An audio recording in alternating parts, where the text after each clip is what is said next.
Bonjour et bienvenue dans ce nouveau numéro de Chemin de Traverse. Cette semaine, je vous emmène près de Montaigu, sur la commune de Boufféré, à la découverte des vestiges d'un château construit au début du XIVe siècle. Il s'agit du château de la Sénardière. Vous allez le voir, le site est non seulement unique pour son patrimoine historique, mais aussi pour son patrimoine naturel.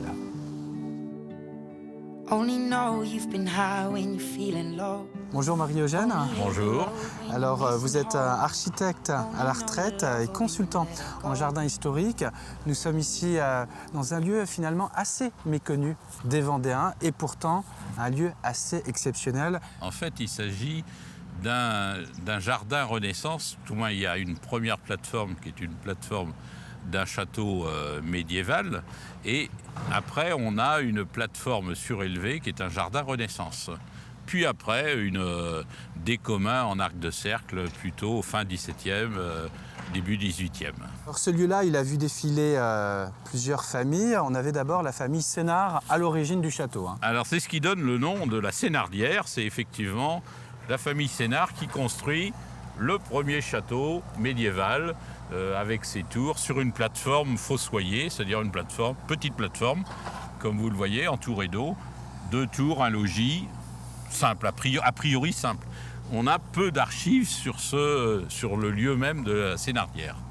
Ensuite arrive, et pour vraiment plusieurs siècles, dès le XVe siècle, la famille du Chaffault jusqu'au XIXe, je crois. Alors c'est ça, au milieu du XVe arrive la famille du Chaffault. Là, on est dans une grande famille, c'est des conseillers écuyers au Parlement de Bretagne. Donc on est aussi un sieur de la Guignardière. C'est-à-dire qu'on retrouve quelque chose qu'on connaît bien à Avrier, où il y a effectivement aussi des carrés en île à l'aménagement Renaissance. Donc on est chez des Bretons, j'allais dire, qui vont faire le coup de feu, ou tout au moins qui vont tenir les marches de Bretagne par rapport au Poitou. Alors le bruit que vous entendez, il est dû à des travaux, des murs de l'enceinte en ce moment. C'est pour ça qu'aujourd'hui vous ne verrez pas les douves en eau, mais je suis sûr que quand vous passerez ici, vous verrez à nouveau l'eau qui redonnera tout son charme à ce site. Alors Marie-Eugène, si on se replonge dans l'histoire, on peut découvrir l'architecture du site avec des bâtisses debout, des tours avec leur chapeau. Nous avions une cour au milieu. Alors oui, une cour d'honneur, qu'on peut appeler comme ça, une cour avec une enceinte sur 3 côtés. Ces tours-là n'ont peut-être jamais existé, mais en tous les cas, les 2 tours à l'arrière ont existé. Elles entourent un logis, ce qui est une configuration tout à fait normale, avec certainement un pont-levis qui passe la première douve. On est au 14e là. Ce qui est à peu près sûr, c'est qu'au 16e, milieu du XVIe siècle, 1550, peut-être un peu plus tard, la famille du Chaffault va aménager le logis dans le style Renaissance. Et elle va faire quelque chose d'exceptionnel, puisqu'elle va faire le carré en île, c'est-à-dire la plateforme fossoyée, surélevée, qui est là et digne du roi, en fait, et qui est digne, au moins, on sent que cette famille-là est allée se balader ou à Chenonceau ou à Fontainebleau, mais quelque part dans les domaines royaux. Ce site a été réalisé pour le plaisir de l'agrément, de la promenade. Oui. On y fait des tours en barque. Alors, on y fait de tout ce qui est de l'ordre du plaisir. En fait, pour bien comprendre la chose, il faut bien penser que à ce moment-là, le statut de l'eau change. Quand Sénart est ici, la famille Sénart est ici, l'eau est un moyen de défense. Un moyen de défense et un moyen vivrier, c'est-à-dire qu'on y élève du poisson pour le manger. Il ne faut jamais oublier qu'on mange beaucoup de poissons puisqu'il y a beaucoup de jours maigres. Donc on va élever du poisson et se défendre. Et le statut de l'eau va changer à la Renaissance puisque l'eau va devenir un élément de plaisir et va rajouter du plaisir. Donc c'est ça ce qui est important, c'est qu'en fait on va se préoccuper de faire des douves, de faire des fossés en eau qui vont donner du plaisir. Alors donner du plaisir, c'est simple, hein, c'est le miroitement du soleil, les étoiles sur l'eau, les vaguelettes, tout ça c'est important, les oiseaux qui viennent boire, tout ça c'est vraiment important. Et une des parties du plaisir, c'est les tours en barque. La meilleure preuve, c'est que le Carré en Île ici à la Sénardière possède son embarcadère privé, j'allais dire, hein, puisqu'il il a toujours existé.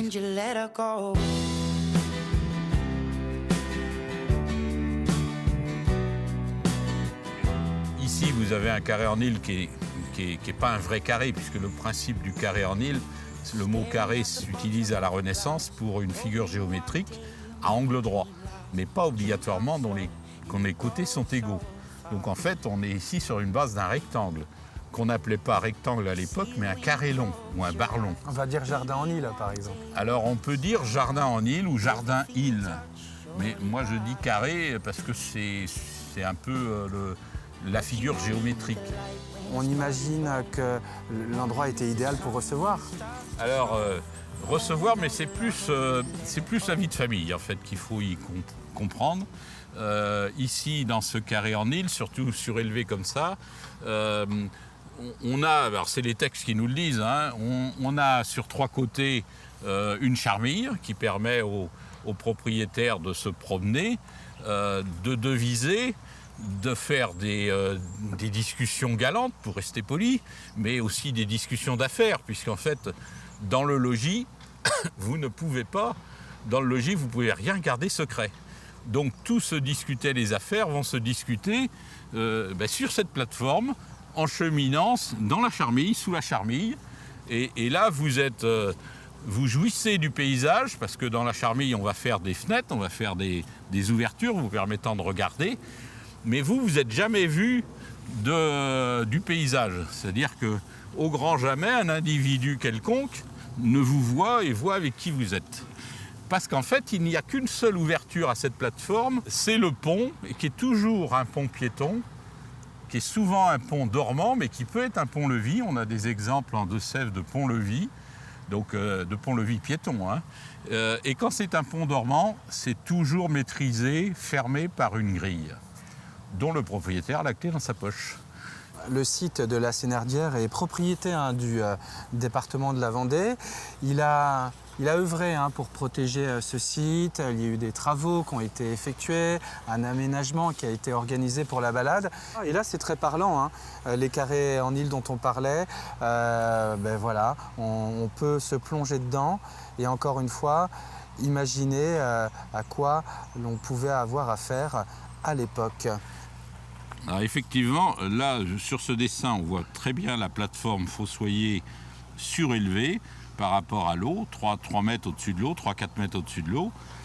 On voit bien que sur 3 côtés, ici il n'y en a que 2 de dessinés, mais il peut y en avoir aussi que sur 2 côtés, il y a des charmilles qui permettent de marcher à pied, de se promener à l'ombre et à pied évidemment. On voit que c'est commandé par un pont, ici un pont dormant avec sa grille. Ça, c'est certainement le cas de figure. Un embarcadère qui permet au propriétaire, avec sa femme ou quelques demoiselles ou demoiseux, de faire le tour en barque, puisque ça, c'est très prisé, le tour en barque est très prisé. Il faut imaginer que l'eau est tout autour de nous. L'eau est complètement autour de nous. Derrière nous, là, à quelques mètres, oui. Partout, nous sommes sur... C'est le grand principe des carrés en île. La grande esplanade. C'est qu'effectivement, il faut que ça soit clos. Et que ce clos soit ouvert, puisqu'en fait, il faut voir le paysage. Mais il faut que personne vienne vous embêter. Et donc, le clos, il y avait 3 manières de faire un clos. Il y a l'eau, le mur et la haie. Donc là, c'est le cas de figure où on remplit les 3 d'un seul coup, puisqu'on a une douve en eau, on a un mur de soutènement de 3 mètres de haut, et on a une haie, puisqu'en fait, on a une charmille. Ce qui fait que vous passez derrière la haie. Et à ce moment-là, vous n'êtes pas vu. Mais surtout, et au grand surtout, personne ne vient vous embêter, y compris le gibier. Aucun gibier, puisqu'en fait, le mur va empêcher le gros gibier de passer, celui qui sait nager. Le petit gibier qui sait pas nager, il ne passe pas, lui. Et seul, il vous reste que les oiseaux et les insectes. Et c'est en ça que le plaisir et les sens sont, la vue, l'ouïe, l'odorat, sont complètement sollicités. C'est qu'au milieu, vous avez un pré fleuri. Ce qu'on appelle un pré fleuri, un préau ou un pré artificiel, c'est en fait quelque chose qui n'est surtout pas une pelouse tondue. À cette époque, on ne connaît pas la tondeuse, on ne tombe pas, on connaît que la faux et le dail, mais on ne fait pas ça puisqu'on veut des fleurs. Ici, nous sommes dans vraiment un génie du lieu.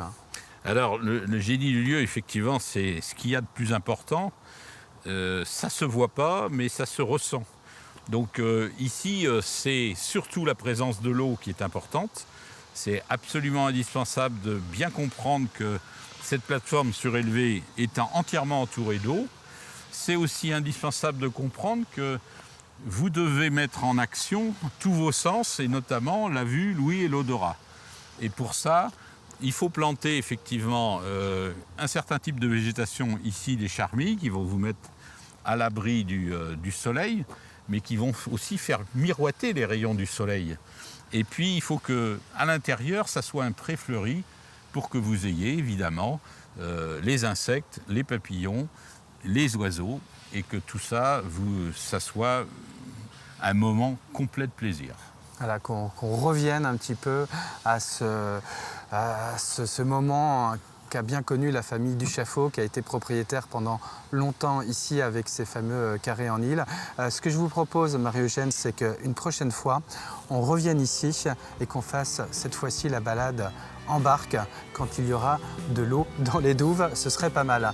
En tout cas, grâce à vos explications, je suis sûr que vous, quand vous viendrez ici, le site est public, ouvert 24 heures sur 24, vous aurez une meilleure connaissance naturelle des lieux et vous sentirez tout ce travail de génie qui a été réalisé pour le plaisir de tous les sens. À bientôt pour un prochain numéro de Chemin de Traverse.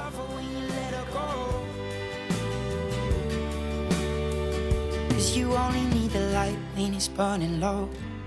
Only miss the sun when it starts to snow. Only know you love her when you let her go.